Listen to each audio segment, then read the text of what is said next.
Real Nerds is a proud partner of the Denver Podcast Network. In the shadow of the mountains, we speak. Coming to you from the X-Axis, it's John of All Trades with your host, John X. Welcome to this John of All Trades podcast promo. Each Wednesday, I bring you a brand new interview with someone fascinating and ask the question we all ask when we meet someone new.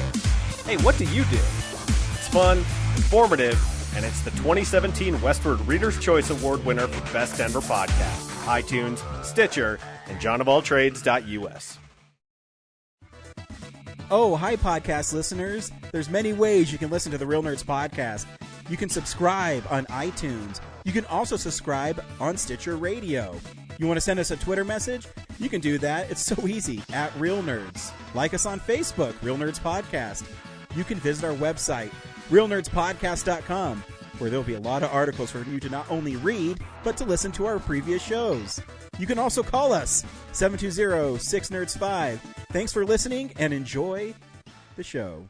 Hi, this is Dave Callahan, creator of Jean-Claude Van Johnson. And this is Peter Atencio, the director of Jean-Claude Van Johnson, and you're listening to the Real Nerds Podcast.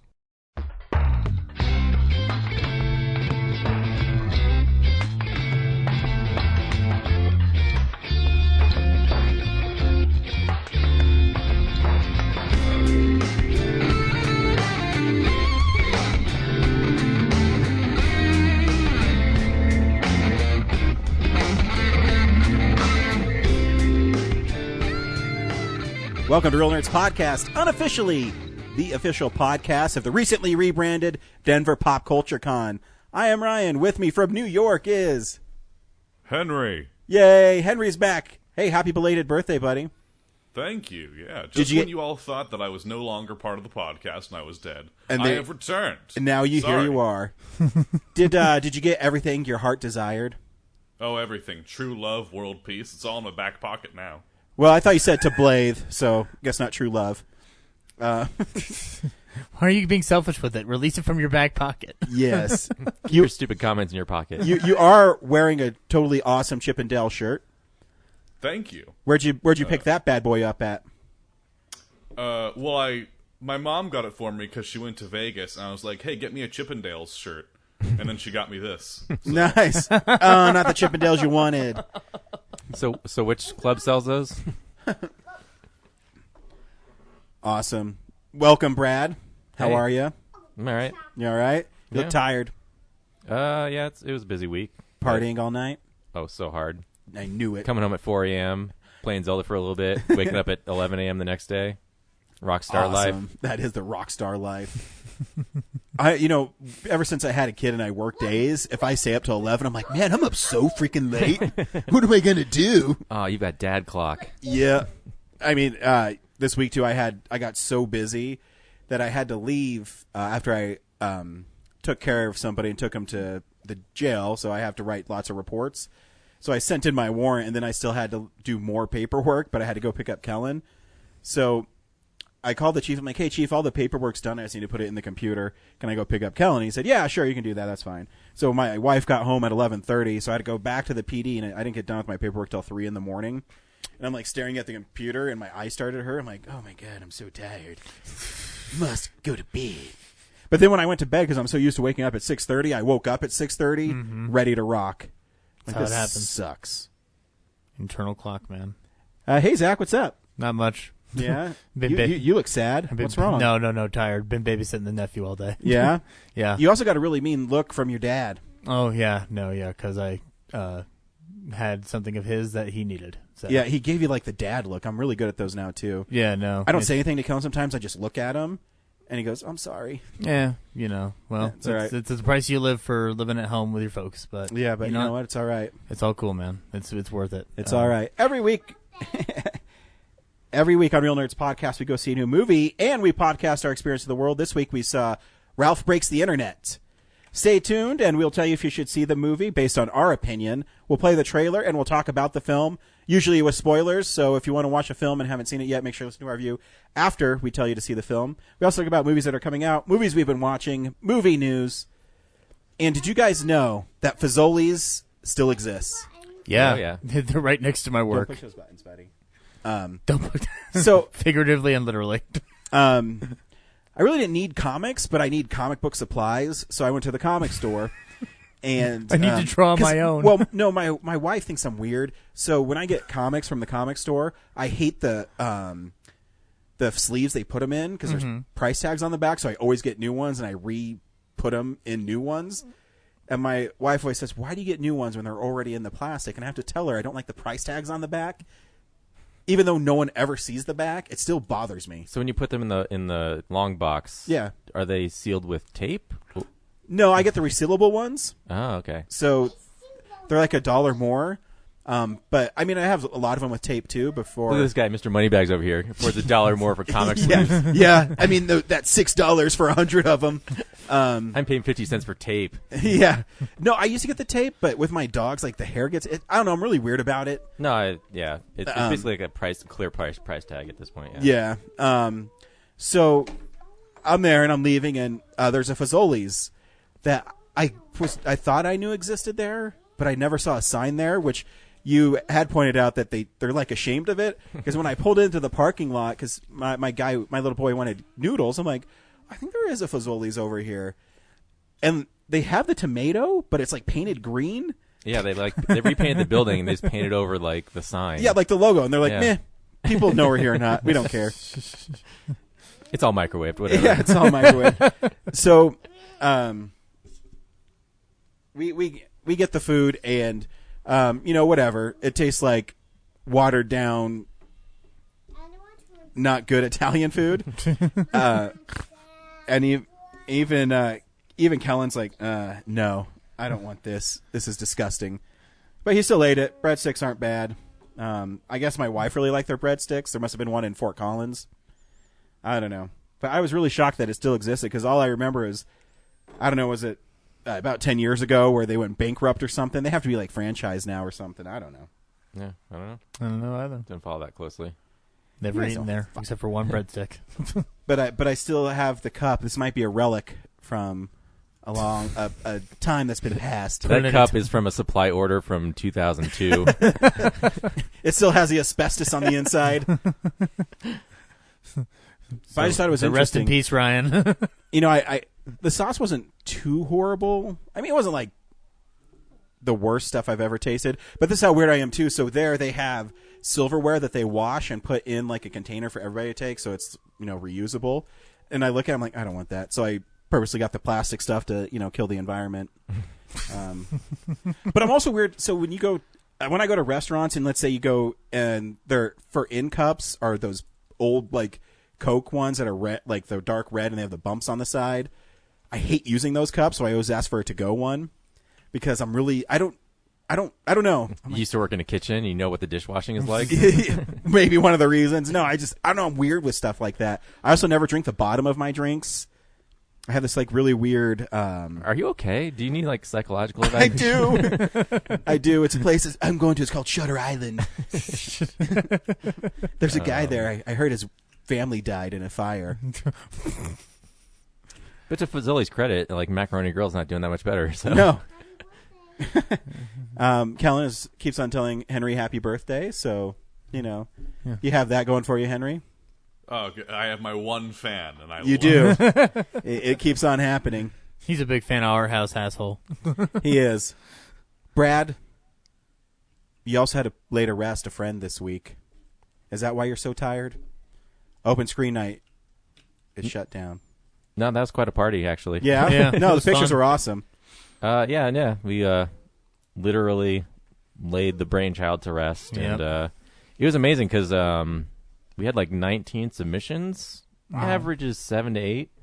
So we, everyone was feeling it in like the 2.5 hour mark, but normally I would have pulled one of my 3 submissions, but I said, nah. No. Nah, yeah. It's the last one. We're going for it. Yeah, When on your last one, you should have said pauses like, "Where were you motherfuckers when I needed 19 of them last time?" Will and Zach made more than enough of those jokes, though. So, do you have any plans to do something else? Maybe not as much, or what are your plans going forward, Brad? I appreciate all the people that came out regularly. It's about 15 people regularly, but it's a 100+ seat theater. They have to make money. and I'm exhausted from trying to convince people to come out to see things. So we're not going to do anything. Take a break. Just focus on your stuff. Just make things, and maybe there will be once people realize the vacuum that's left behind and the fewer opportunities they have. We might throw a new thing together. Your new music video was shot really well. Thank you. Oh, it was beautiful. It looked great. Well, I wasn't sure because I mostly started editing it like last Saturday. Wow. I mean, I toyed around with it on timeline, for months before that, but I finally was like, I gotta get this done for open screen night because this needs a screen to open screen night, and I finished it, and I was like, this is a mess, and we'll see how it goes. And people liked it enough. I was like, good, it's done. No, it's fun. I think you can tell that everybody who worked with you on those projects enjoys them. Yeah, because everyone's having fun. Yeah, so good job, Brad. Yeah, wish there could have been more people in it, but you gotta do what you gotta do. Yeah. It's a cool mini reunion for all the Van Damme people. So yeah, most of the Van Damme. And then you also shot Black Friday. Yeah, we made a little skit with Zach. This has turned into interviewing Brad. That's cool. I need some attention right now. Oh. Yeah, we why just shop on Black Friday when you can make a short skit and then get dirty looks from Best Buy? Yes. Yeah. That's the best. Yeah. Well, they didn't give us not all of them gave us dirty looks. They didn't give us dirty looks, but they definitely they were annoyed. The people they were annoyed. in They were the interested line in what we were doing. or the Best Buy employees. Well, the line actually, people would just move out of the way when I turned the camera toward them. Yeah. Which is cool. I didn't want to film other people anyway. Yeah, who wants those people in there? Except for the one or two shots where you had people clearly in the background, but they were they knew to just not look at the camera for whatever reason. Well, those people they weren't paying attention to us at all, so they were just sitting there. They just happened to be in the background. But once inside the store, it was, I'm used to doing that guerrilla style shoot where it's dangerous to get employee attention. With a cell phone, it's easier. And on the second time we did that, but when you have that big honking lens that I have on the A7S II, someone's clearly knowing what you're doing. Yeah. Although I had that when you walked, you were the first one through the door on Black Friday, Zach, and they clapped for you, and I had the camera on you, and no one seemed to give a shit then. It was awkward as all heck. Well, I think they knew that somebody was going to do some kind of form of social media documenting, but yeah, why not? It's free promotion for them. I wish we could have gotten a clear I ruined it regardless, but you also said I know it was you out look of so focus. confused. Yeah, no, because I was just like, why the fuck are they clapping? What did I do? Yeah. And then I was just like, oh yeah, and they're celebrating. They're trying. So was your Black Friday actually on Thursday then? Yeah, it was Doorbuster, but so what time did that happen on Thursday? 5 p.m. Oh, that's not bad. Yeah, no. And then what did you score? Was it worth it to get there early? Turn around and you'll see a nice 4K TV from Samsung. I have a Samsung. 43 inch. And then mine's 55. You have such a small wiener. I mean TV. By the way, hey, we're not here to compare wiener TVs. So I was complaining that 4K Blu-ray player doesn't play 3D discs. Mm-hmm. No, it does. Wait. 3D? Yeah. 3D oh, no. discs. Oh, 3D. No. The other one has 3D capability. No, on the box it says it does, and in the menu it has options for it. Oh, really? But I tried it, and it doesn't fucking work. Oh. Really? I think you have to have, the whole connection, yeah, TV player and Blu-ray. Yeah. And I don't have the TV part, so. Oh, well. But it's interesting that they don't advertise it's a 3D player, but it clearly in the menu has options for that. Well, 3D movies now, they kind of just brush aside. I think they're exclusive at Best Buy. I know the Disney ones are. Yeah. And then they release them a couple weeks after the normal ones. It's really bizarre. Yeah. Well, it's because the TVs don't come out as only the high-end, super high-end ones have the 3D built in anymore. Yeah, I don't know if mine actually already has it built in. I think it might, but you still have to get the glasses and stuff. Yeah.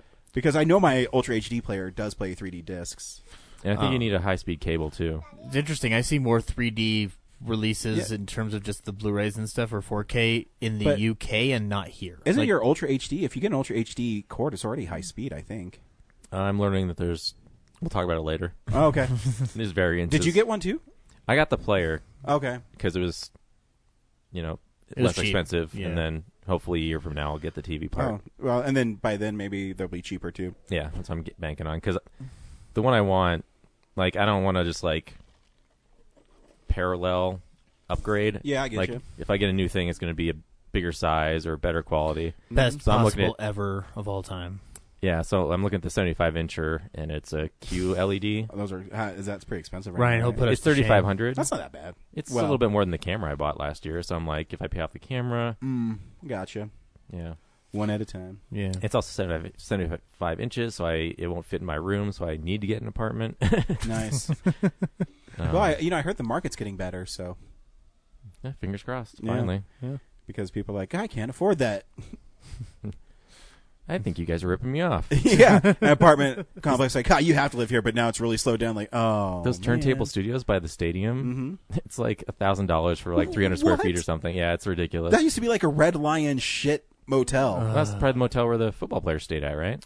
I doubt they'd stay there. In the past, like Maybe in the past when it was nice, yeah. Yeah, like in the 70s. But now or they 80s. probably stay somewhere on 16th Street Mall or something.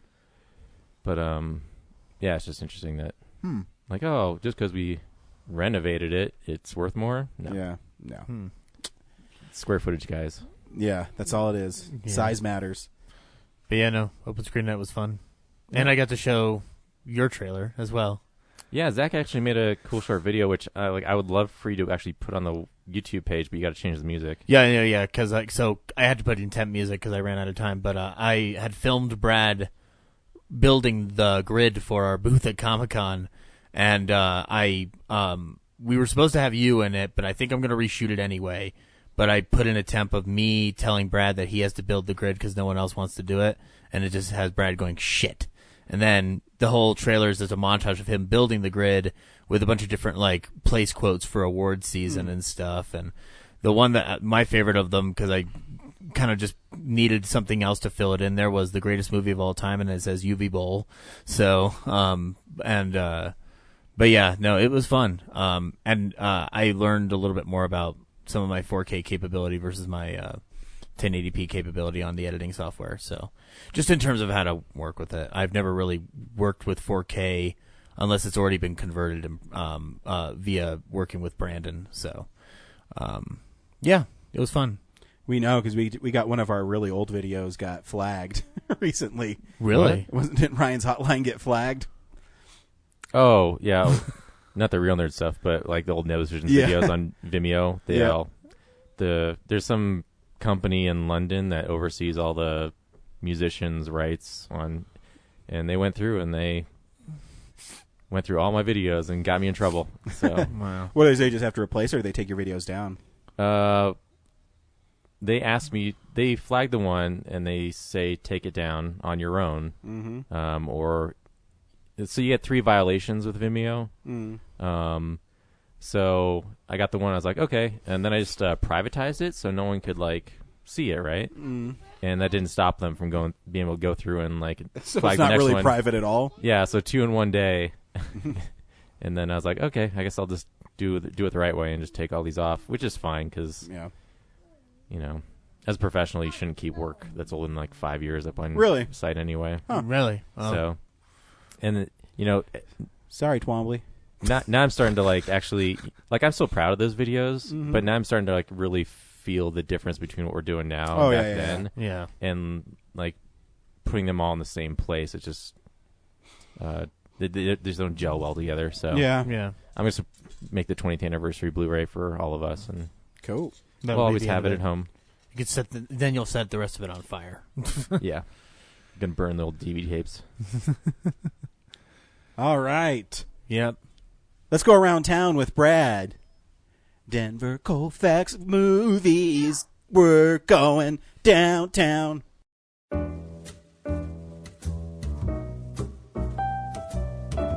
Hey, film buddies, follow me around Denver.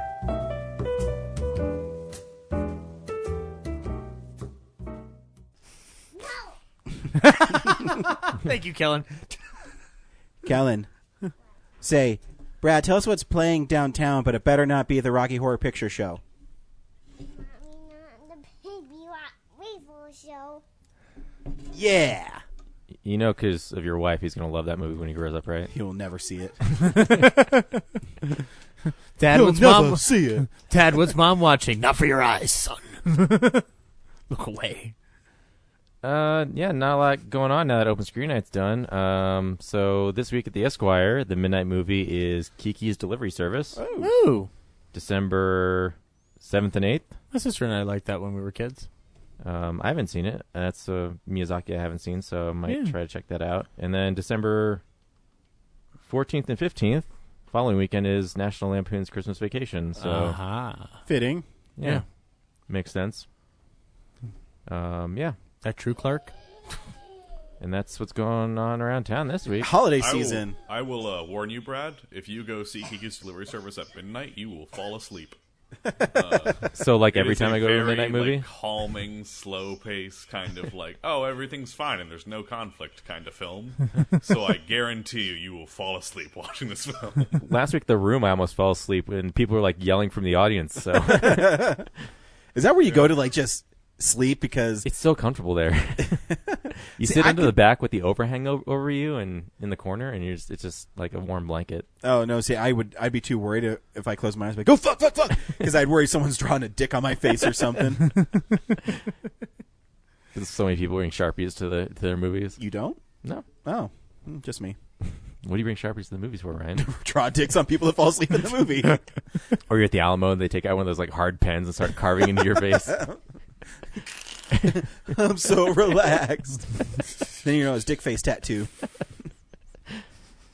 Hey, movie news happens in a segment we call Real News. It's real news.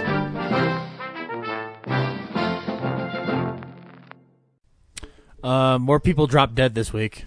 So we'll just get them out of the way. Well, everyone dies every once in a while. Well, I know, but like people in It's called the circle of life, Zach. people in the beloved industry of arts and entertainment.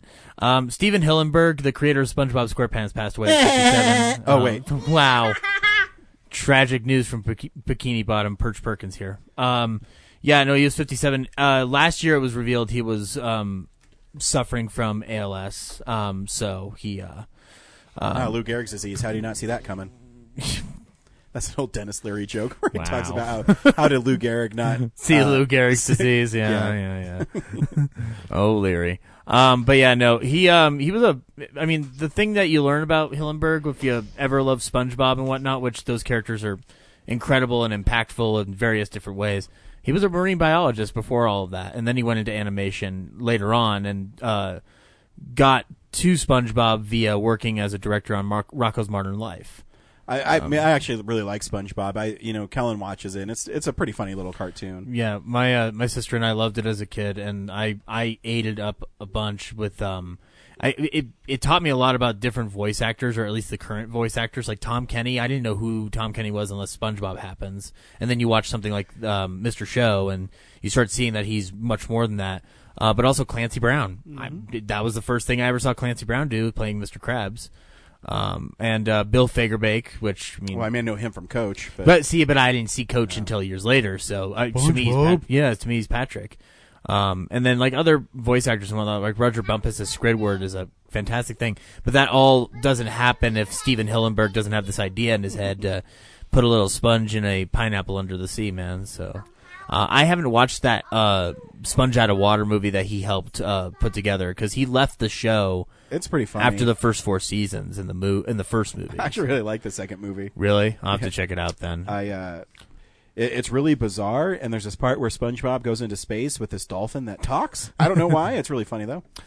It was one of those things that I was like kind of sad about. It was just like, wow, like the randomness of that show is like very impactful. Like that shaped a lot of like humor and like stuff that I would watch down the line, like just like the things I was interested in. So, and like I didn't know what a Tiny Tim song was until that show came around. So, 57, he will be missed. I guess he got an honorary Emmy last year too. So, that's always good.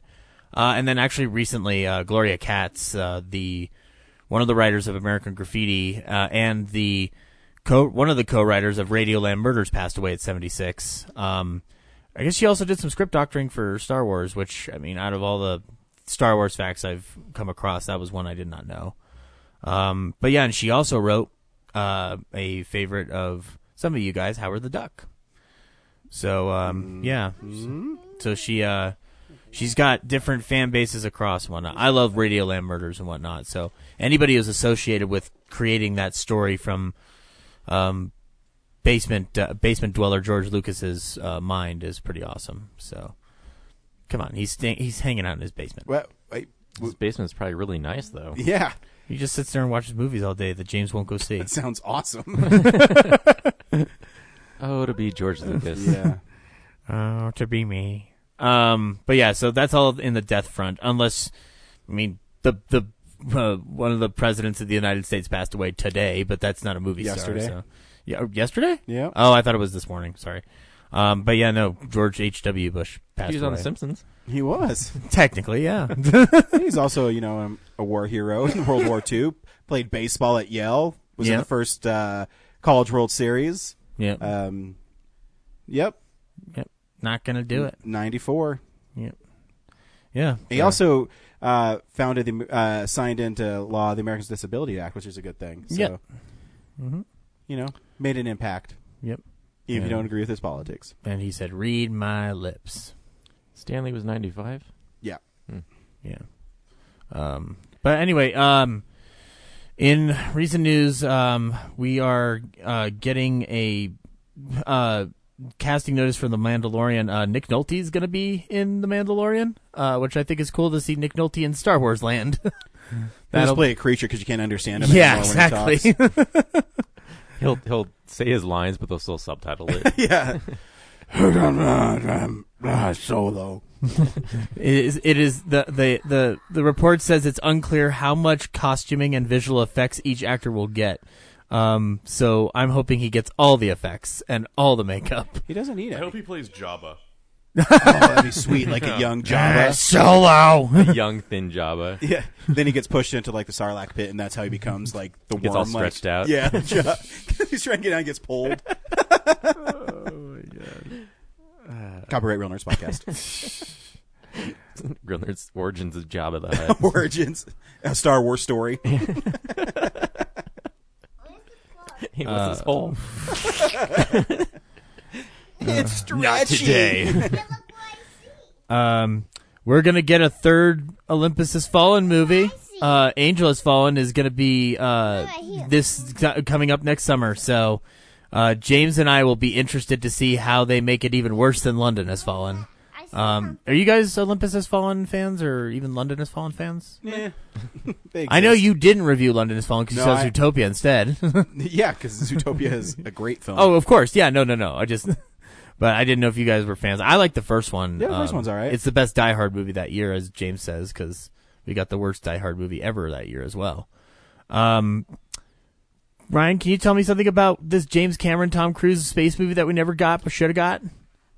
Tom Cruise wanted to film a movie in space, and James Cameron said okay. Oh, wow. And then it never happened. Oh, God, yeah. Well, back in the day, James Cameron wanted to do Spider-Man with Tom Cruise as Peter Parker. Yeah. So they just want to work together. This is James Cameron's quote. "I had a contract with the Russians in 2000 to go to the International Space Station and shoot a high-end 3D documentary there. I thought, shit, man, you should just make a feature. And I said, Tom, you and I will get 2 seats on the Soyuz and be somebody's got to train us as engineers. Tom said, no problem, I'll train as an engineer." And that just tells me that Tom Cruise theoretically can do anything, can't he? Like, he could become a molecular biologist if he wants to, man. Like, why don't we let him do these things? Like, Well, that's what Tom Cruise does. He doesn't need to act anymore. Like, I mean, he left the world good on Fallout. He needs to go now save the world for real somehow. Well, yeah, I read an interesting article with Christopher McQuarrie, and he was talking about how Tom Cruise, when he gets his mindset on something, that's how they make the movies. And so he was talking about how Tom Cruise has a window to make Mission Impossible Fallout, and once you start going, they only had something like 30, 40 pages written. And then that's why they usually do the big crazy stunts at the beginning while they're finishing the script. And so Tom Cruise comes, hey, in this one, I'm going to do a halo jump. And then they shoot the halo jump 130 times. Wow. In interesting news, Adam McKay apparently had a heart attack right after filming Vice, but Christian Bale's advice saved him. If you don't know, Adam McKay is releasing a movie this year called Vice, which is about Dick Cheney, the vice president. And Dick Cheney was known to have his heart problems. And I guess Bale did some research on health-wise or just as a person. Well, both. Let's be honest. Dig politically. Burn. Finally took him down. Yeah, exactly. Yeah, it took this podcast to bring down. I wonder how Dick Cheney's going to sleep at night. Robbing a large pile of money with many gorgeous women. Yeah. Well, when he snores, he just goes. I realize you guys have this feud going on. We do. Me and Cheney, man, goes back years. Back and forth on Twitter all the time. Yeah. Do you just prank call him like Bart does Moe? Hey, Dick, your refrigerator's running. No, I just do that. Mine's way more creative. Check the fridge. I'm like, hey, Dick, that's what you are. Why I gotta. But no, apparently Christian Bale's research into what goes into a heart attack, like the symptoms and signs and whatnot, saved McKay from making it worse. So Christian Bale saved a life. So He saved so many. I'm sure that'll. Seen Batman? I'm sure that'll count in his favor during the Oscar campaign. To you that I know what it takes to save a life. Unless it's Dick Cheney's. Go see a doctor. If you're in shortness of breath, it's important to see a doctor. You might have some heart problems. Russo brothers said something cryptic again. They said Chris Evans may not be done with Captain America yet. The quote was, "I think it's more emotional for him than it was for us because he's not done yet. I won't explain what that means, but fans will soon understand what I'm talking about." Will we? Because I don't know. Their cryptic attitude has been making me scratch my head. What do you think's going also, on? let's not forget that Marvel has also lied. Oh yeah. Of course, they lie a bunch. They lie in their trailers. They lie in what's happening. Let's not forget that Robert Downey Jr. went on Ellen like a couple of years ago and was like, "Oh yeah, Iron Man 4 is still happening. It's coming out next year," and then that didn't happen. And so, It's I was reading an interesting article. I was on Forbes or the Hollywood Reporter where they say, "Are they even going to promote the new Avengers movie? Because do they really need to?" And I don't think they do.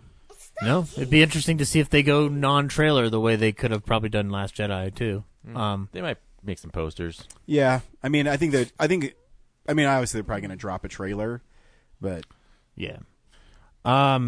On the Marvel front, though, Daredevil got canceled. And how did you not see that coming? Well,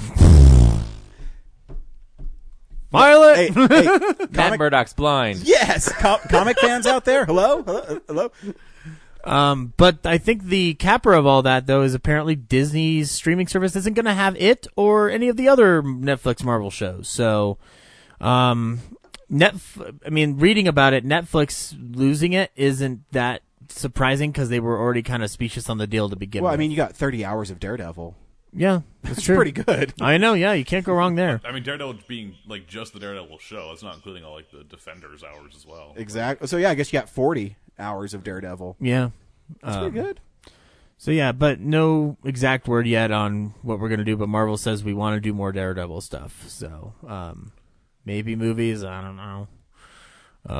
Maybe they'll do maybe they'll retool it again. Maybe. And then last piece of news, which sounds so much fun for, at the very least, Ryan and myself. Tom Hanks may play Geppetto in the live-action Pinocchio. That is Tom. Every time I look. You know what? When I was recently looking at a picture of of Pinocchio, Geppetto, Tom Hanks, it fucking works. It does. Especially if you see a picture of Tom Hanks and Sully, it really fucking works. So. Wasn't Robert Downey Jr. supposed to do that though? He was going to do it, but I think he's doing his Doolittle movie. Yeah, and he's going to talk to animals too. Sherlock Holmes. Yeah, Sherlock Holmes 3, a game of money.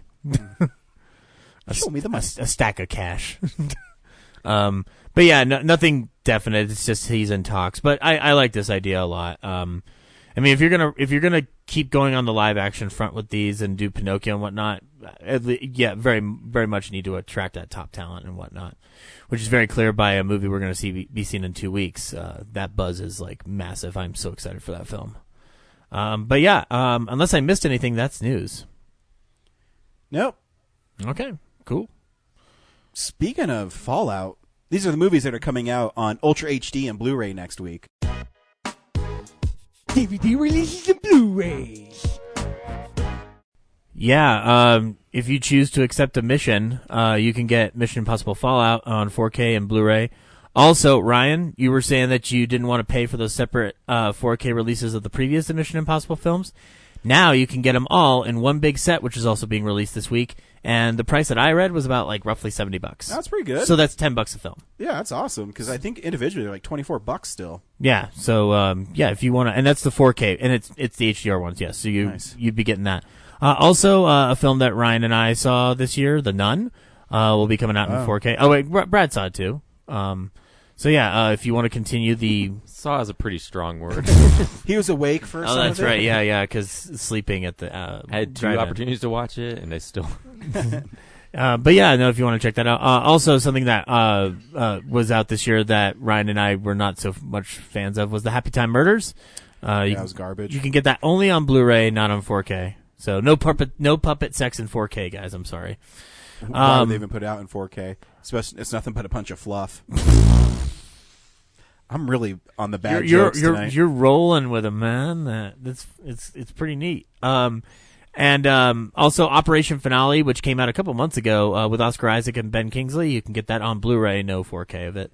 One of the big 4K releases, though, is a re-release of The Lion King. First time in 4K. I'm still torn on. I don't know how great hand-drawn animation can look in 4K. Well, it would be a good experiment point because then if they ever release anything else and you don't like it, you don't have to get it. Yeah, but then I have to buy The Lion King again. I've bought it, I think, twice on Blu-ray. Yeah. Well, again, it's there if you want it. Yep. I only have it on DVD, so you maybe you can time I'll for you do to it. upgrade. Yeah, and then you can let me know. Also, a film from this year, Support the Girls with Regina Hall, which is or is it Regina King? I can't remember, but it's a little indie film that's been getting some buzz. So if you want to check out some independent films, you can. Regina Hall also for that film and a film coming out later this year. Regina Hall won both Best Actress and Best Supporting Actress. Best Actress for that film at New York Film Critics Awards. They released the just like yesterday. She won Best Actress for it. So. They released the New York Critics Circle today or yesterday. Yeah, today. I think it was either today or yesterday. I saw the list of everything that won. So. Nice. I'll have to check it out. But yeah. Other than that, Handmaid's Tale season 2, I guess, is getting its Blu-ray. My wife loves that show. I thought it already came out though, which I've seen 0 episodes. I'm curious. It seems very depressing, but that's the only reason we have Hulu, so my wife can watch that show. Really? Yeah. That's what's keeping them afloat. It wasn't 11/23/68 or 63. There you go. James Franco thing, yeah. No, I'm sorry. I forgot when JFK died. I always have to remember every day. Also, though, for the TV seasons, Westworld Season 2. So if you didn't catch up on Westworld this year, do it in style with 4K. Yeah. Yeah. Do it that way, guys. Listen up. And looks like that's it for Blu-rays. A lot of re-releases. Nothing Shout or Scream related. Well, I mean, one of my favorite movies is coming out. I love Mission Impossible Fallout. Yep. It's pretty good one. Yep. I'm struggling to figure out which version I'm going to get, though. Is there more than one? I don't even know. I'm so busy, I don't even know what's coming out. I have to wait for it to show up here. Best Buy has a cool steelbook. What's the steelbook look like? It's that alternate poster where it's the silhouette of... Oh, that is awesome. Where it's like the helicopter. And the helicopter's in it. Yeah, it's sweet. I lied. There is one interesting thing. There's going to be a steelbook of Spider-Man Homecoming, which is like just a new cover of it and whatnot. So Ryan can go ahead and pick that up so he has everything Spider-Man. There's a couple of them. It's a pop art project, and they've got like Wonder Woman and Justice League and cool. Baby Driver. But Nice. they're all just Blu-rays. They're not 4Ks. That sucks. So. Oh, let me see the Spider-Man one. But yeah, for Mission Impossible, like, I want all the 4Ks, but I don't like the cover art as much on that collection set. So I'm like, should I get the Steelbook? And then they'll release, because Europe has Steelbooks of the 4K Mission Impossibles that are cool. Yeah. So I'm like, maybe Best Buy will port those at some point. Maybe. I mean, they start to do it. I don't know. I've like I said, I forget what's even coming out because even this week I worked 6 days, so I don't even know. Yeah, and my Mission 1 and 2 are on DVD. 3 is on HD DVD. and 4 and 5 are Blu-rays. Wow. So I'm like, I gotta clean this up somehow. Yep. But anyway, that's Blu-rays. Cool. We also watch movies throughout the week in a segment we call Movies That Are Projected on a TV Screen with Our Eyeballs Fixed on Them. So, yeah, this is the stuff we've been watching. Looks terrible on a sign. Yes. That's a really long name for that segment. It is. Henry, what'd you watch this week? Not a lot. This month I've not watched a lot just for busyness reasons. But just going down the list of things that are worth talking about. Green Book I went and saw, which I describe as a film about racism and homophobia that my grandmother would like. Yeah. It is. It's very family friendly. It's very like, oh, it's all fine. There's conflict, but we resolve it. It's fine. Kind of film. Does it make you want KFC? Because it does to me. I don't know if that was like a paid promotion thing or not, but that was a scene in the film. But yeah, I thought Viggo Mortensen is really good in it. Mahershala Ali is also very good in it. He's apparently the front runner to win Best Supporting Actor, Mahershala Ali, which is surprising considering he just won. But yeah, that one. Ballad of Buster Scruggs, I saw that one. Thought it was okay. I say it's on the same. It is on par with Hail Caesar. So depending on how you felt about that film, you'd probably think the same way about this one. It's not their best, not their worst. I saw Can You Ever Forgive Me, the new Melissa McCarthy drama that they're saying she and Richard E. Grant will be nominated for. I thought it was okay. Nothing super exciting about it. The cinematography I thought was the only thing that really stood out to me, and it's really not even getting talked for that. But if you're interested in seeing some good kind of acting, it's pretty okay. I know Grant's getting awards buzz, but how's McCarthy in terms of like any chance she would have? As far as I know, both of them are getting buzz for it. They're saying she might be nominated for it, and he might be nominated for it. I don't think either of them are like extraordinary. Like we'll talk about like other candidates for Best Actress in a little bit, but yeah, I don't think really either of them are like going to win. But No. If they were nominated, they'd be probably the dark horse of the nominees. If nothing else for Grant, it's just to make his name a little more known. So yeah, I mean, like he's like a J.K. Simmons kind of actor who like he pops up all the time, but no one knows who he is. I think he's great, and I think he's really he plays a very out of character in this film. But yeah, Can You Ever Forgive Me if you want to check that out? It's not a bad time. Right. Restrepo, military documentary that is really good. I really enjoyed that one. Oh yeah. Yeah, that's about it in terms of movies. I also saw Get Shorty, not the movie, the TV show, with Ray Romano and Chris O'Dowd. The first season was just added to Netflix, and my God, is that show amazing! I fucking love that show. That show's great. I highly recommend it to anyone who has any interest in a good TV show. I describe it as Breaking Bad, but in Hollywood. It's great. I like me some Get Shorty. So, and then finally, I saw The Favorite, the new Emma Stone, Olivia Colman, Rachel Weisz film directed by Yorgos Lanthimos, which Brad has also seen. Yep.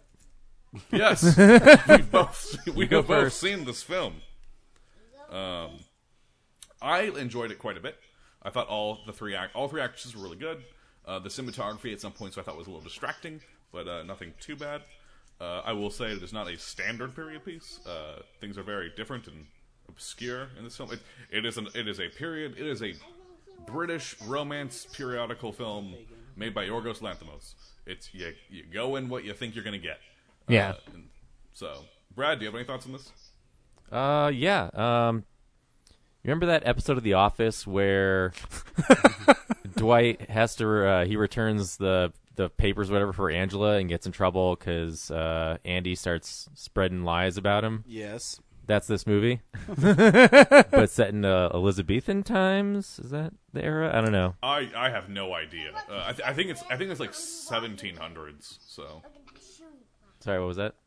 I think it's 1700s is when it takes place. Yeah, I'm not good at my British history, but it's fancy times. where everybody dressed nicely. Fancy British times, yeah. It's entertaining. The ending is really the weirdest part for me. But it's cool to see the cat and mouse game between Emma Stone and Rachel Weisz's characters.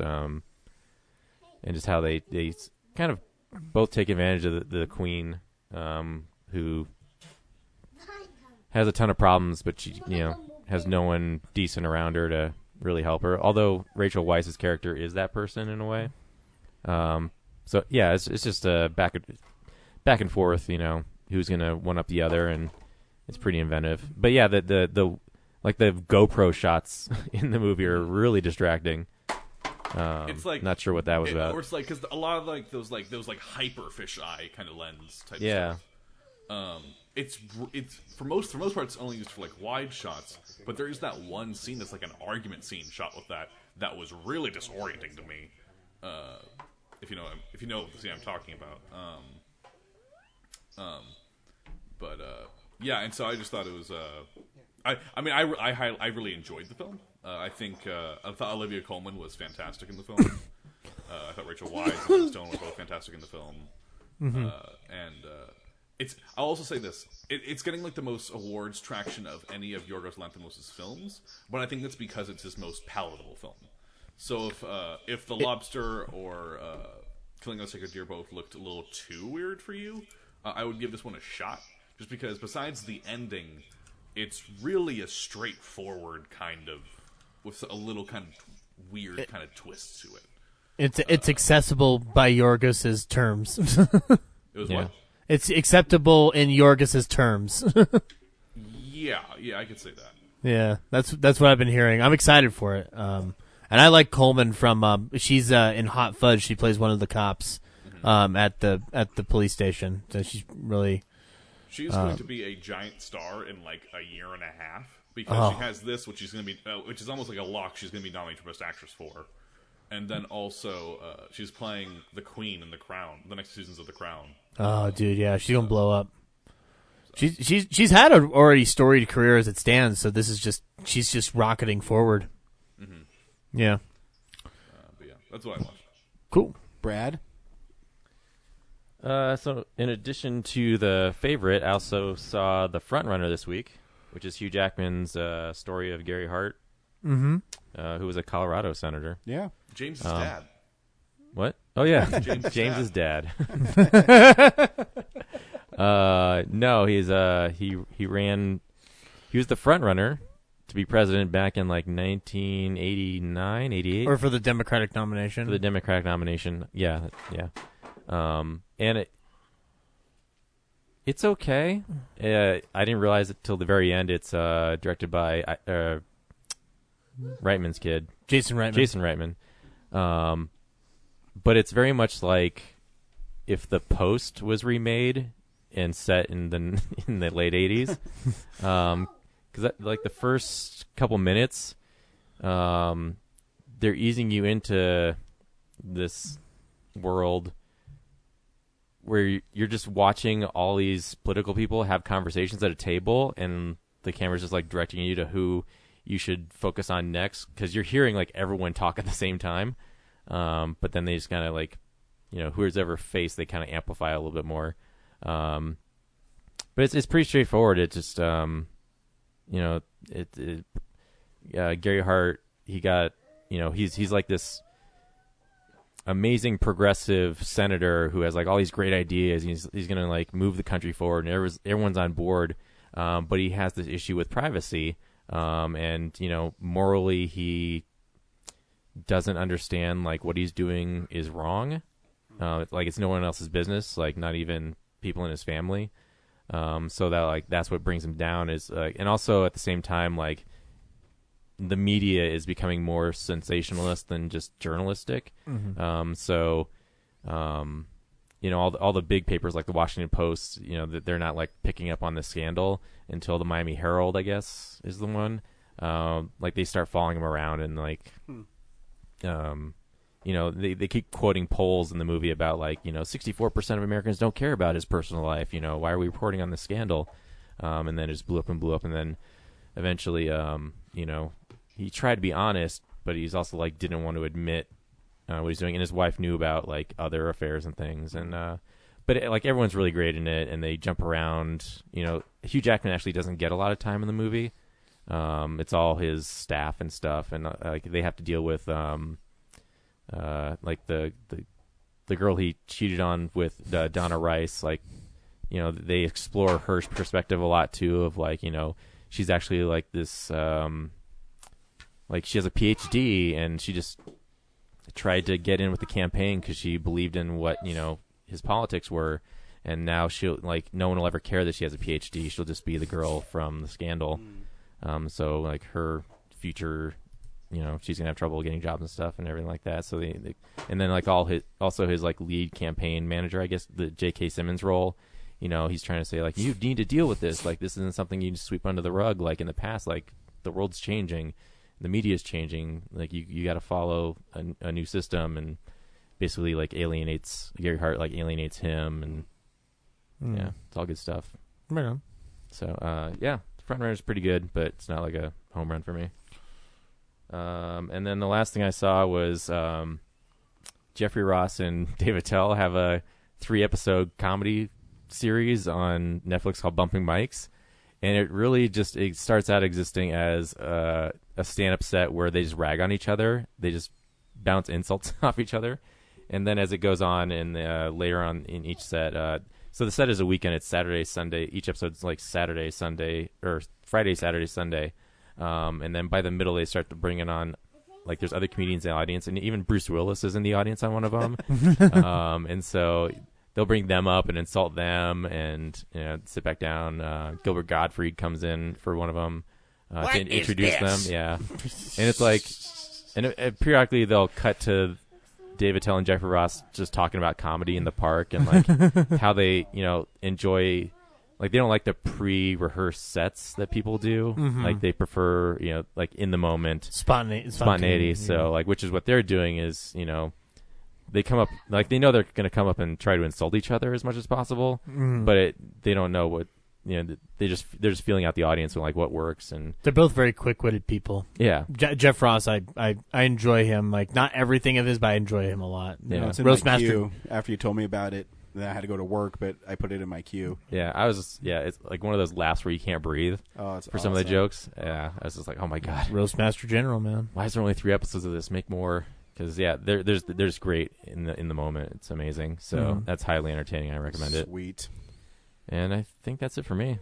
Zach, surprisingly, it's directed by the same guy that did the Jinx too.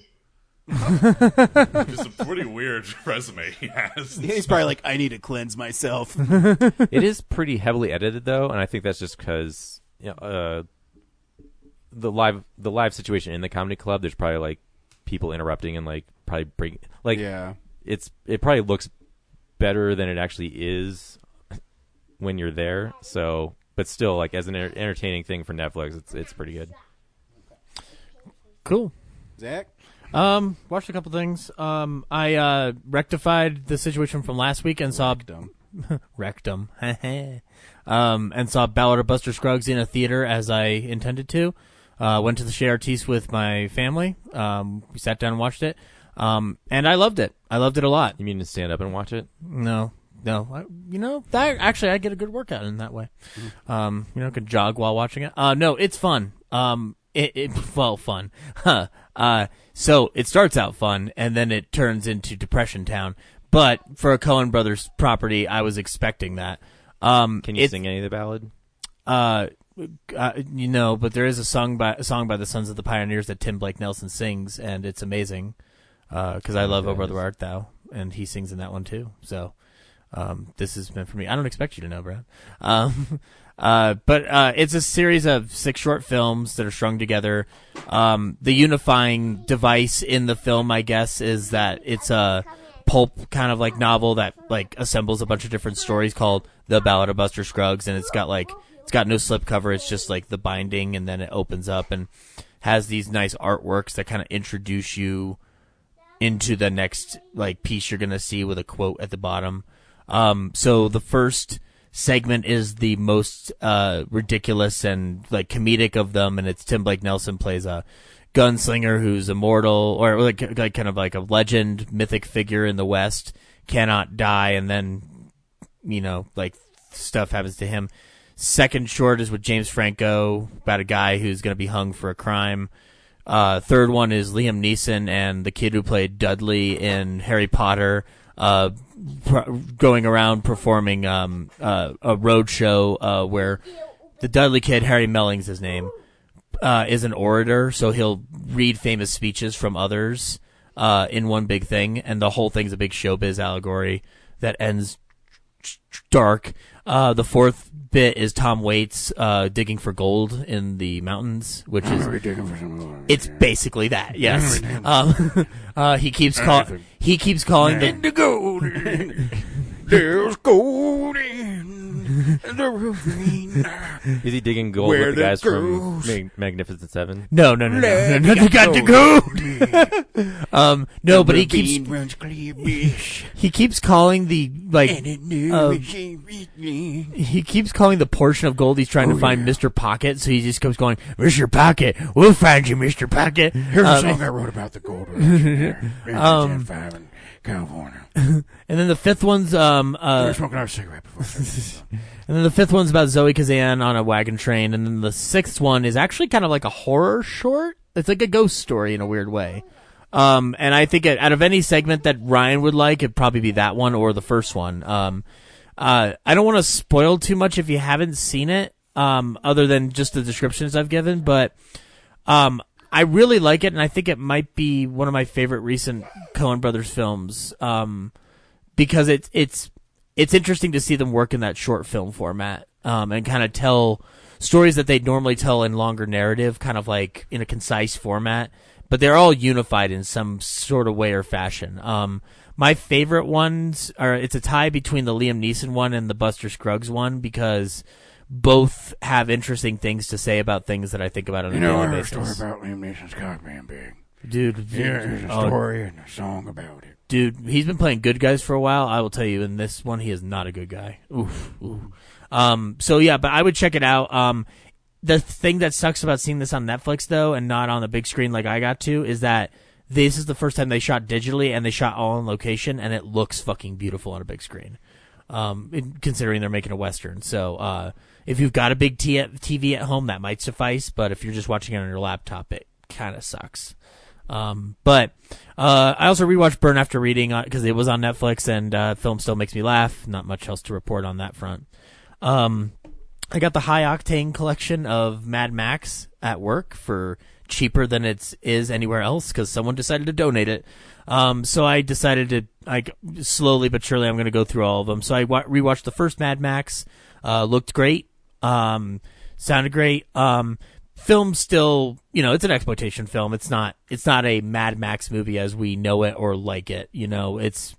It's kind of futuristic, but not really. Like it's a few exploitation. Exploitation. A few years into the future. It's a real term. I'm not kidding. Yeah, no. Is it really? Yeah, exploitation. Yeah. The Not Quite Hollywood documentary. Yeah, Not Quite Hollywood. Yeah, explains that the Aussie exploitation genre gives their stories. Mate, we're going to make a movie down here. We're going to be an exploitation film. Go ahead and take Oz and put in front of it. You got Ozploitation.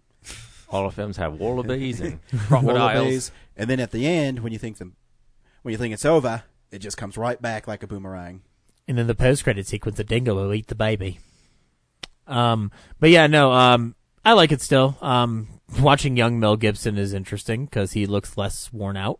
And then you can kind of see it like a flip book get worse and worse over the years. He's crazy. You didn't know that about him? Oh, no, he's an alcoholic. Well, Lethal Weapon. I mean, he's... But yeah, no, and then also, I didn't know this until I looked it up.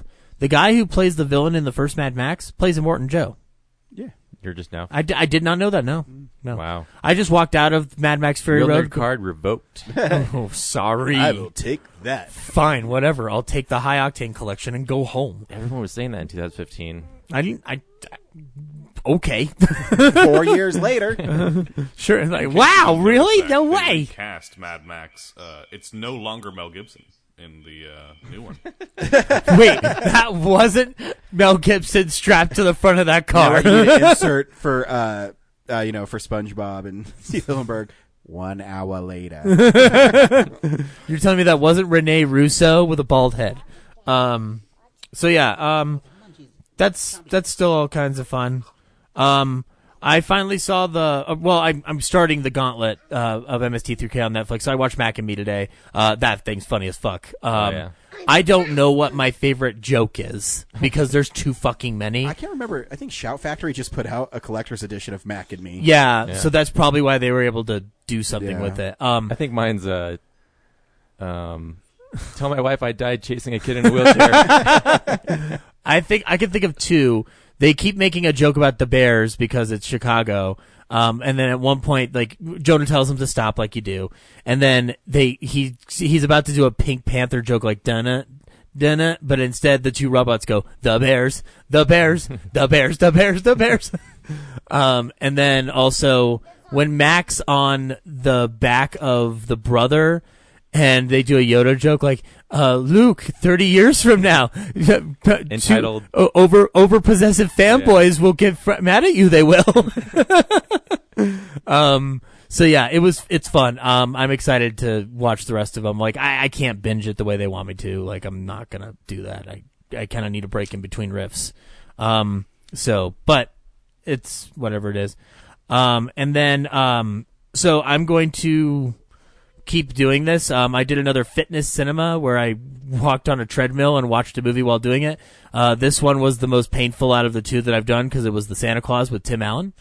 I have not. That's basically all this movie is. I haven't seen this film since I was a kid. And a lot of things stick out. Number one, David Krumholtz is in a movie. I'm like, I have not seen a David Krumholtz movie in a while. Because he doesn't exist anymore in the modern world, but he plays the elf that teaches him the Santa shtick. He's been in some of I think the Apatow films. Yeah. He has. I haven't noticed him. Yeah. Well, yeah. He's not like a main character. He's usually if there's a group of guys, he's like one of the guys. Really? Yeah. Oh wow. No, I mean it was fun seeing him again. Like I obviously I knew him from this film, but he's been in a bunch of other stuff in the '90s.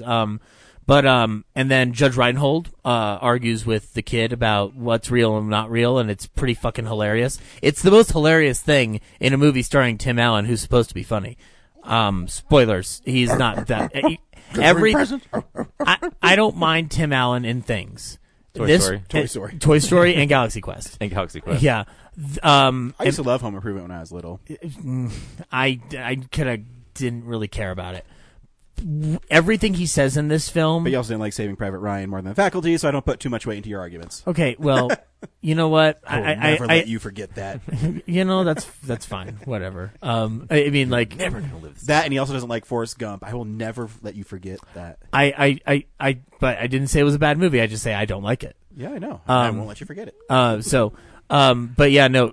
Everything Tim Allen's saying and all his jokes, they don't land for me. They're not working the way they probably would when I was 5 or 6. And a lot of things he's saying are incredibly like, oh, ow, ooh, I'm glad Last Man Standing is failing right now. Oh. So I don't know. Like, I mean, it's fine. I burned 1,036 calories watching it, so maybe I was just upset and worked my ass off on it. And it's 4.24 miles to watch that movie. So, and the visual effects do not hold up at all. Was that movie come out in 97? 94? 94?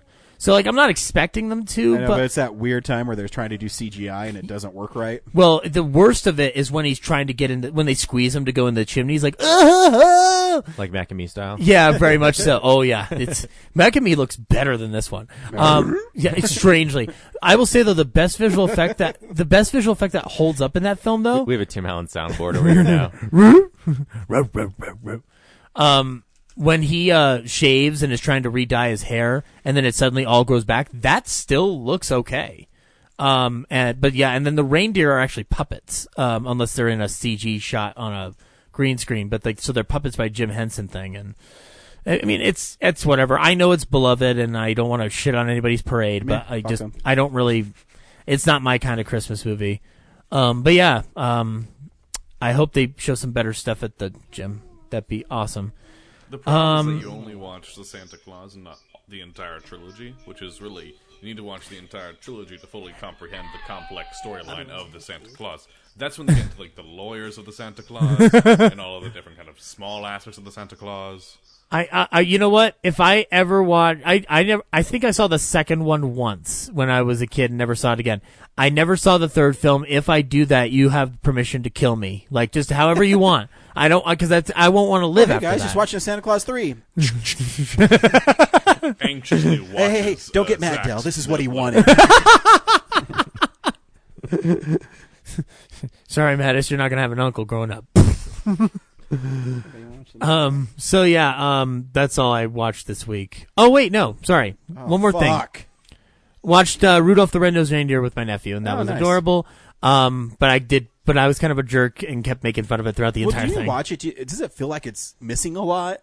Like, No. I watched it recently. Not like edited a lot because they're all of a sudden in the Bigfoot's cave or the Bobble Snowman, and he wants to be a dentist and he's upset because his teeth hurt. Well, I will follow that up with this question. How long is that thing in total? Is it 26 minutes? 26 minutes? Okay. It's 40 minutes? It's an hour in the programming block on television. So maybe 40 minutes. So they're I don't know if it is, but they're splitting it up like crazy. But rewatching it, like, I get it, it's charming and whatnot. I almost wanted to watch it on an older TV. Like, I wanted to grab the TV down here and watch it. Where it's like a tube TV. It'd feel more comfortable. I don't know. Like, Burl Ives, the snowman looks too clean and stuff like that. I kind of need the dirt and the grain, but that's just me trying to reach into the past, and that's a bad idea.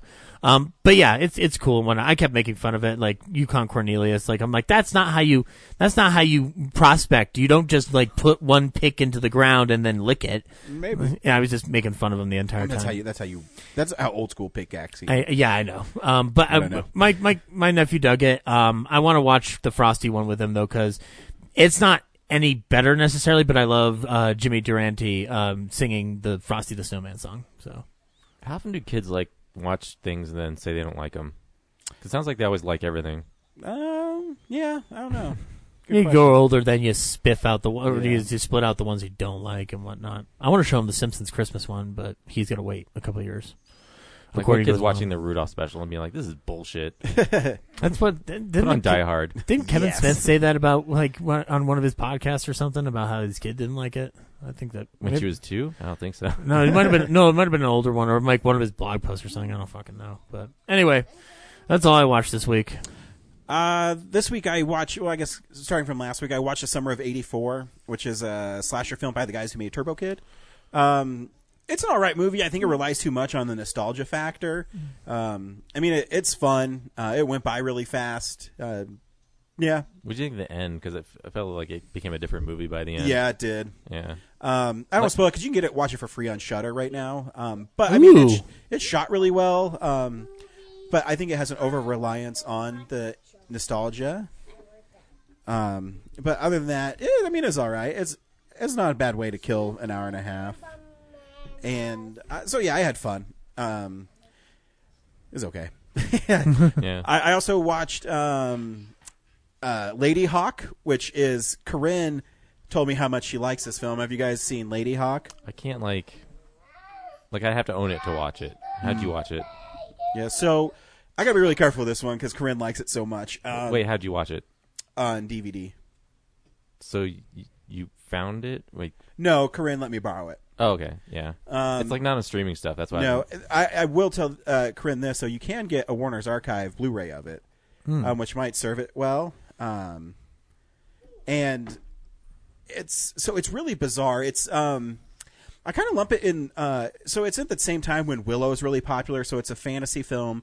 It's about Rutger Hauer plays like this Val Kilmer character.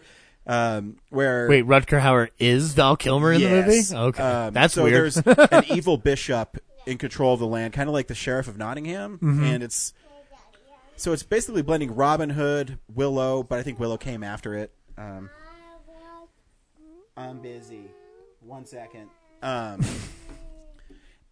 the soundtrack, I forgot to look it up, but it's 80s synth over a fantasy film, so it's really distracting. Have you seen this film, Henry? You're smiling like you've seen it. I'm thinking about comparisons between this and Lady Bird, and it's so far. I was going to say, is Dave Matthews Band also in this film? Crash into me.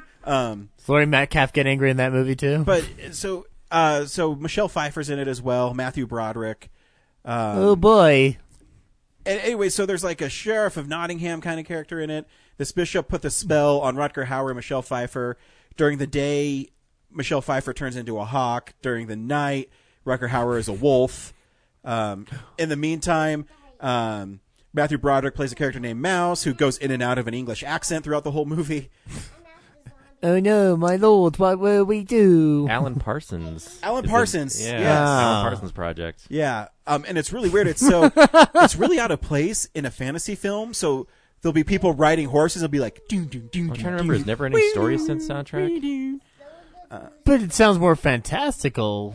It sounds like I've never seen this movie. Or Talking Labyrinth about might be synth too. Labyrinth is fine because it's David Bowie-ish, and so the David Bowie allows you to get into that world. It can be fanciful, yeah. When it's a fantasy, like it's really bizarre because is it like Vangelis for Blade Runner?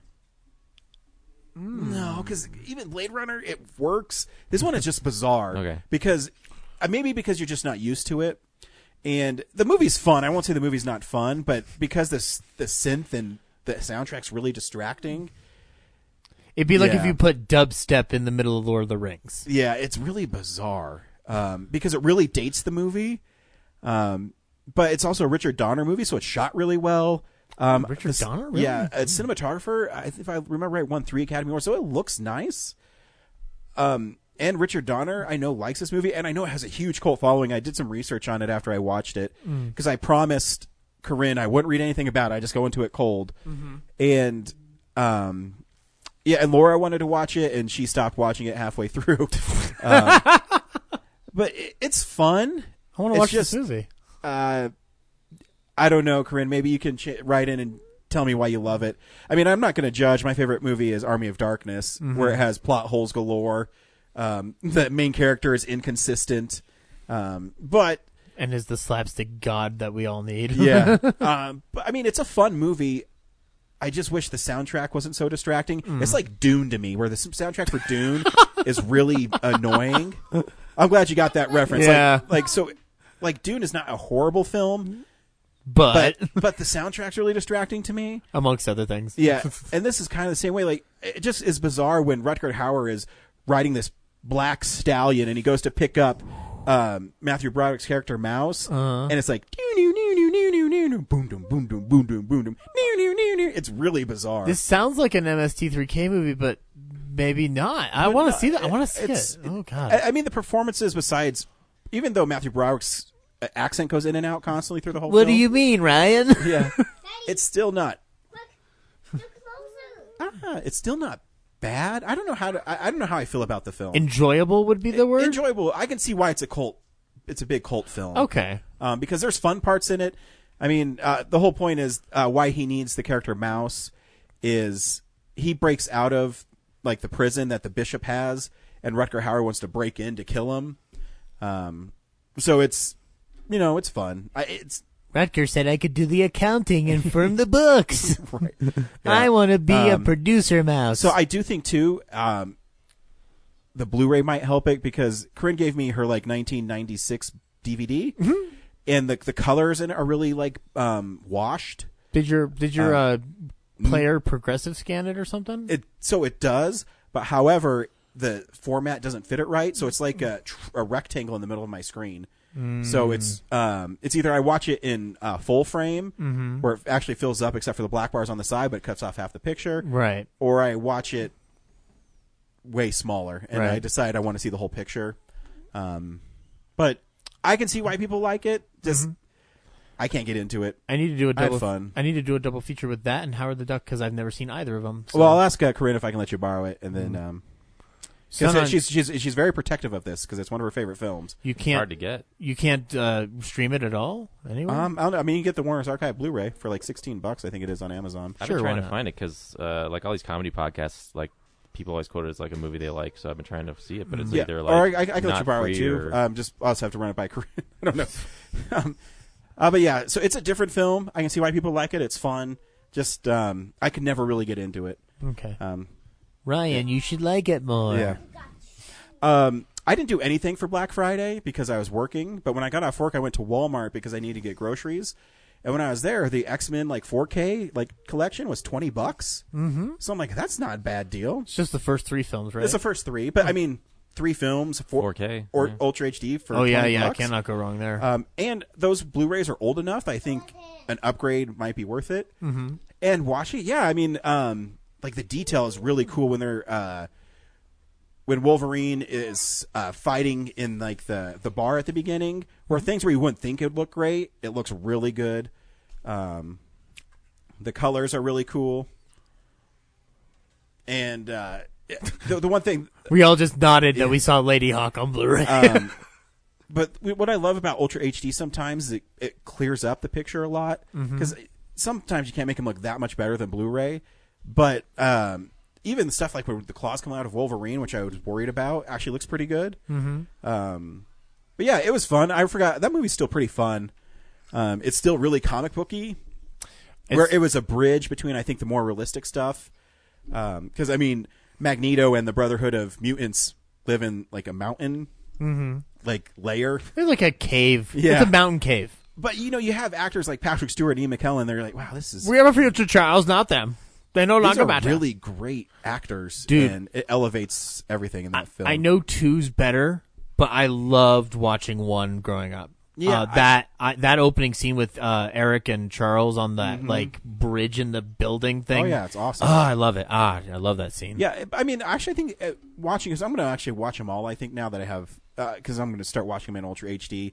But I'll go back and watch because I like First Class a lot. And I mean, I think Days of Future Past is one of the best comic book movies. So I'll be interesting to watch them all again. Yeah. Do you know what happens when a lightning bolt strikes a frog? Same thing as everything. Same thing as everything else. Yeah. Boom. I don't. Oh God. So cringy. Die cast. And the last thing I watched this week is me and Kellen this morning went and saw The Grinch. Directed by Scott Mosier. It's directed by Scott Mosier. Co-directed by. Yeah. You know, it's actually not that bad. I know you don't like it at nighttime, buddy. So they actually give the Grinch a little more of a backstory where they kind of have a reason why. Oh, like the last one? No, I don't even get me. I'm raised by these swingers. Oh, the God, Abomination is listen. a Jim Carrey one. Oh, you know, I was God. looking on Letterboxd, and I think I gave it 2 stars, a Jim Carrey one. I think James gave it 4.5. I'm going to have to talk to James about his ratings of That the Grinch. might be nostalgia creeping in his brain. That one is just awful because even the Cindy Lou in that one's really obnoxious. He watched it with his family over Thanksgiving, and that's why it's 4 stars. But this one gives a little more weight to the character. In it, he has times where he can be redeeming, and he decides to be the Grinch. And it's Benedict Cumberbatch, so it's performed really well. Pharrell Williams does the narration, and I kind of miss Boris Karloff.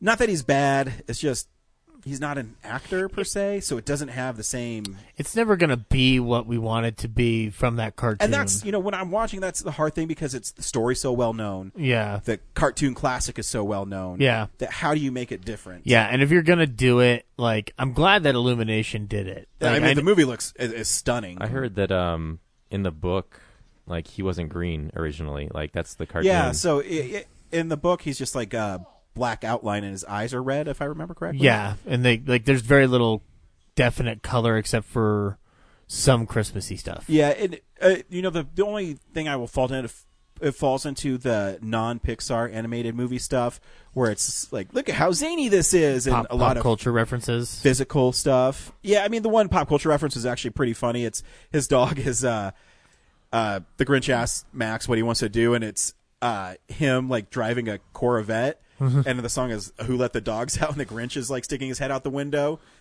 It's funny, it's stupid, but I laughed. Baha Men jokes. Yeah, that message at the end is pretty fun. And I mean, it's beautiful, like the snow, and it looks amazing. Right.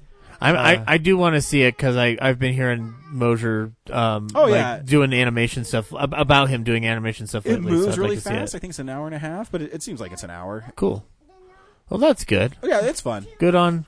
It was a box office like it was pretty solid. Yeah, so. I mean, you don't have. I'd wait to rent it unless you want to take. I don't know if you can take your nephew yet, but no, not yet. But you know, I liked that Lorax one a lot that they did. And I don't know.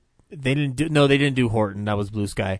But I liked that Lorax one a lot. So I would definitely go check it out. Yeah, it's fun. It's harmless. Yeah. And I went to the Harkins in Arvada, and I went to Harkins before, and the theater's nice now. But I don't know what theater I went into, but the screen there was amazing. It was Theater 4, and it went all the way to the wall, and like pretty high up, and it was like the projection was stunning. Is it the Cine Capri? No, just random. I guess just one of their big movie theaters. I guess they would have. It was really nice. Theater 4. That theater seems to always change every time I go. It does, but they really remodeled it, and it looks really nice right now. Yeah. I saw Avengers at Midnight there, man. That was fun. I think in the Capri Theater too. So we had some good sound quality. So yeah, it was fun. This week on Real Nerds Podcast, we saw Ralph Breaks the Internet. Henry, should people see Ralph Breaks the Internet? Of course, it's the new Disney film. Yes. Brad, should people see Ralph Breaks the Internet? You caught me a bad time. It's a beautiful movie. I miss the 80s aesthetic that the first one had, which I recently watched that recently, and there's actually not that much in it, but the message that they're going for creeps up at you by the end of the movie, and it's heartbreaking. And it just goes to show, like, it's like that level of Pixar dramatic weight that they have in a Disney animation movie. So definitely go see it. Zach? Yeah. If you liked the first Ralph, buckle up, you'll like this one too. I would, like Brad said, like the message kind of creeps up on you, and like just some things that they do in it, even smaller stuff that I wasn't expecting was very was very interesting and mature. I think that's the best. Well, and I speak on this from a term of comedy. It's one of the best Disney princess songs is in this movie. Dark. But I mean that's kind of the reason why I'm making that bold statement. Obviously I like the other ones, but my only criticism of it would be, I don't know. It didn't feel like it maybe because it felt a little darker in certain places. Like it was just not like the most enjoyable for me. But like that doesn't mean you shouldn't not go.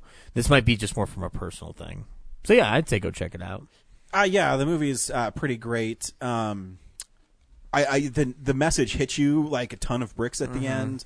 I think the arc of Ralph is very interesting. In the first film, he doesn't want anything to do with anybody, and then he realizes that maybe he wants something to do with somebody, and in this film, he can't live without somebody. So his arc is very interesting throughout the two films.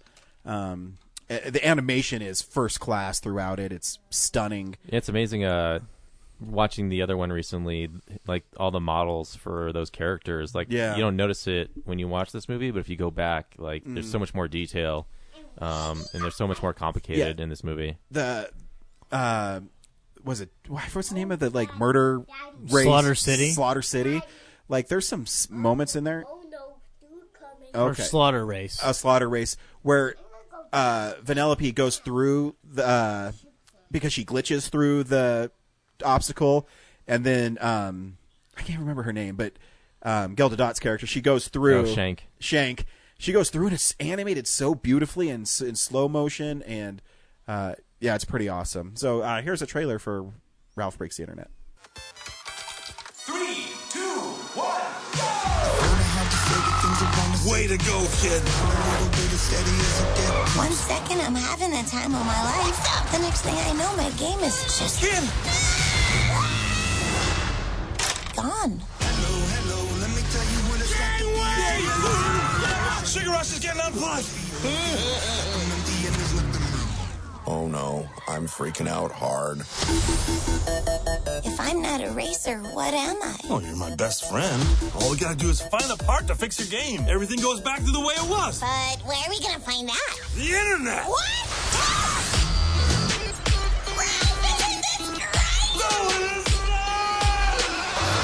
Get my geek on. Wow. Get my geek on.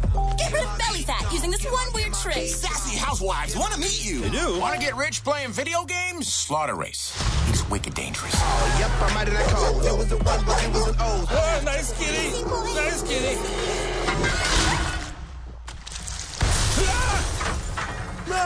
Attention to detail is pretty impressive. Well, well, well. Who are you? I think we should get out of here. Whoa. showtime. Let's race. Come and get it. Get back on the track. There is no track. I can drive anywhere. I love it here. Who knew there's so many babies and cats in the world? That is what the internet was made for. It's full of weirdos. I want this to be my life. I don't think I could ever tell Ralph. There's no law saying best friends have to have the same dreams.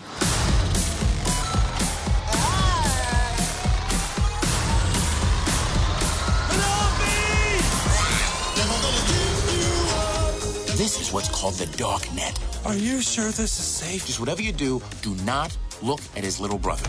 Oh, his little brother? What are you doing here?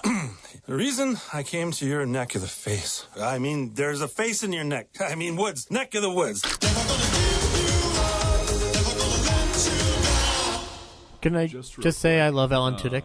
Sorry. Yes. He's just real quick. I just want to point out, Lady Hawk is on a website called Common Sense Media, which is a website for parents to decide if it's appropriate for their children. And I strongly encourage everyone to go check out this page because they fucking hate this film. Have you gone through their entire page yet, Henry?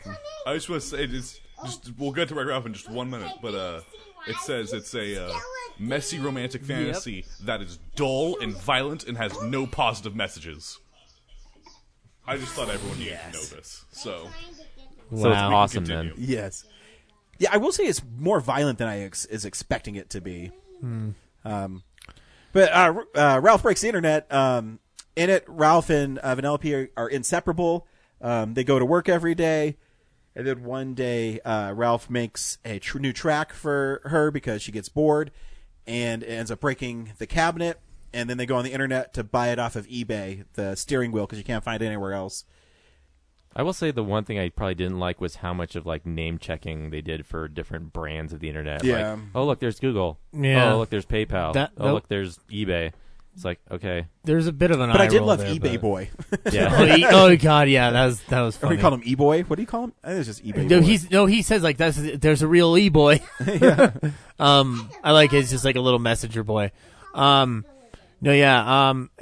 branding was a little interesting. But I'm not even sure how you get around that. Cause, I don't think you do. I think that's the references they're going for because people recognize them. It's kind of like if you're going to do this story, you kind of have no choice. Otherwise, you're going to do like a bunch of obvious fake names that'll be even bigger eye rolls. Better to just kind of like address it and get it over with. But I still love, when they're in Tapper's world and everybody still moves like a little 8-bit cartoon. Yeah, the animation in this film is great. Great. And they get drunk off the root beer they serve there is pretty funny. It's really good. And of course, the message of friendship, being a friend, is you have to. Yeah, you didn't finish the plot, so. Oh, go ahead. Well, I mean, isn't that the plot? Is they just go on the internet to find it? Well, yeah, but then the thing that's going on behind the scenes is that like Vanellope is growing as a person. Yeah. And Ralph, despite like in the first movie, Ralph was like, "I'm tired of my life. I want to move on to something different. I need change." Now that he's got the change that he wants and he's comfortable, Vanellope's trying to change and he won't let her. Yeah. And that's where the conflict is like she's trying to move on. This clinginess thing. Yeah. Yeah. And then he wants to save the cabinet so she can go back to her life, but like the internet exposes her to this wealth of the world. And he's too clingy. So it's almost like Ralph unlearns his lesson from the first one about complacency. Mm-hmm. And then he kind of like flips on the reverse. And so the whole film is about having him to learn to overcome complacency again, but this time from within himself. That sounded way too deep for its own good. But no, I appreciated that last 15, 20 minutes of that film is incredibly mature animation for a theme that I think is all too relevant today. Not even just from the internet standpoint, but just in terms of like general attitude of people and whatnot, which like I can't say that I'm not guilty of that same thing. And I don't think a lot of people can either. So the fact that it kind of hits you like that is important because then you can like, if you're able to look within yourself, then it's a movie that can kind of like change your perspective on stuff. At least that's what I would see from like, if I were to talk to someone like, what did you think of this? It's an interesting metaphor too, that your biggest villain is you. Yeah. You know, because the biggest threat to Vanellope being happy is Ralph, and he gets that through the virus, and the virus is kind of funny because it's like Alfred Molina plays the guy who gives them the virus too. Yeah, you know, all the insecurities, and it just turns into a bunch of Ralphs, which animated is absolutely amazing. Yeah. That last scene is, I can't even put into words. I don't know how many Ralphs they have to make Giant Ralph, but that they all move, and I don't want to think about that number. That seems too high. It's really well done. The movie's great. I still like the first one a little more, but this one is a really good film. I think this one's strength is story above anything else. Oh yeah, I mean, it got me at the end when I cried when he gave her half the heart, you know, because they need to. Yeah, because I was wondering at the beginning, like, are they really going to keep bringing that necklace from the first one? And I was like, oh, that's adorable. I know, even like when it clicked together when they hugged, I was like, gosh darn it, what is wrong with me? Yeah. As I get older, everything makes me cry. And I wanted to bring it up again, but Alan Tudyk, in the first film, he does an Ed Wynn impression. In this film, he's doing a Bill Thompson impression, like a Smee voice for the Google search taskbar. Yeah. Which is nice. I love Alan Tudyk doing old Disney voices in a new fashion. And also a side plot that isn't really a side plot of Fix-It Felix and Jane Lynch's character adopting all the kids from Sugar Rush. It's only 2 scenes, beginning and the end, and the ending one, that was the loudest laugh I heard from some of the parents and stuff like that, because other than that, it was just kids laughing. That where they're just trying to tell the secret to marriage to the guy who runs the arcade, and every time they're giving away the secret, there's just like cars zooming by too fast to hear. It was a fun joke. I dug it. But yeah, and I actually dug the whole exploration of internet culture. One of the scenes that I thought was like actually very poignant and like a great like short film in and of itself is Ralph reading the comment section. Oh yeah. That is. You know, I thought that was going to be the point of the film. I guess that's maybe my one thing too. They really glossed over that really fast. But yeah, it is. Well, I think that those moments and any of the moments within BuzzTube, which is their version of YouTube, is already aware. Like it's doing its best not to overwhelm the situation because the importance is Vanellope and Ralph's growth. But it makes a statement in and of itself. Like, when he's going through the floor trying to collect all the hearts and whatnot, that desperation, that, like, plastering all your, like, posts and Facebook ads and stuff, like, oh my god, guys, that's what we do. But, like, just, like, it's a statement on that particular culture of the time, and, I dig it. Like, you know, I mean, like, it's a good animated film. A little too modern compared to the first one, because I think the first one kind of lives in a realm where it can kind of be timeless. This one's a little bit more like there's stuff that will be dated at some point. So. Yeah, I know if like something like Instagram goes out of business, 20 years from now. I think only the important businesses other than eBay are kind of have their own made up shtick. So yeah, well, it's the first one. That's a movie that built on. They put stuff that's stood for 30 years. Mm-hmm. This is all stuff that's relatively new. The kid and when they're going into Slaughter City and they see the two players and they're like look like badass thugs and it's just that kid in his room going like, this is the worst day ever. Did everyone stay for past the credits for the 2 post-credit things? I saw the first one with him feeding the cat too much pancakes or the rabbit too much pancakes. Okay. That was funny because it explodes and the kid gets freaked out and cries. I can't remember what the second one was, but it had Ralph in it. Oh, I can't remember. Stan Lee's cameo in it was pretty awesome. Yeah. The whole Disney thing was actually really good. The whole idea that they address the princess issue in more than just that one scene is actually pretty fucking smart. I was wondering what the hell that was going to be other than just like a quick, stupid cameo, and it actually is a big, major plot point in the movie. And a funny ass one too. The whole stare at water line is, oh god, that's so fucking funny. Like, yeah, that's clever. One of the co-writers was actually on a panel that I moderated at the con this year. And she didn't talk much about this film, but clearly her contribution helped because that film's pretty well written. I love the look. There's a big man who needs help. All the princesses combined to save him. Yeah. Henry, anything else to add? I mean, not really. Perfect. Thanks for coming back on. Have we missed you? I'll be more speaky when I'm in Denver later this month. So cool. Look forward to it. Sweet. Kellen, what did you think of the Grinch? He was stealing Christmas. And what do you that think? Bastard. What did Ralph do? Smash. How late into December are you? Because Film Explosion's like 4 weeks away. Yeah, I'm trying. I fly out on the 12th. So I fly in on the 20th and out on the 12th. So 12th of January. Yeah. Cool. Okay. Cool. Perfect. Welcome back to Calendar Podcast. Yes. Next week, I don't know what we're seeing. We'll see something, or do something. We can see the greatest Christmas movie ever made, Lethal Weapon, or not. I don't know. Or Die Hard. Or Die Hard. Shut up. Or Kiss Kiss Bang Bang. Ooh. Okay, I'll settle on that one. Hard to make fun of, though. Yeah. Yeah. Muppet Christmas Carol. Until next week. Bye. Bye.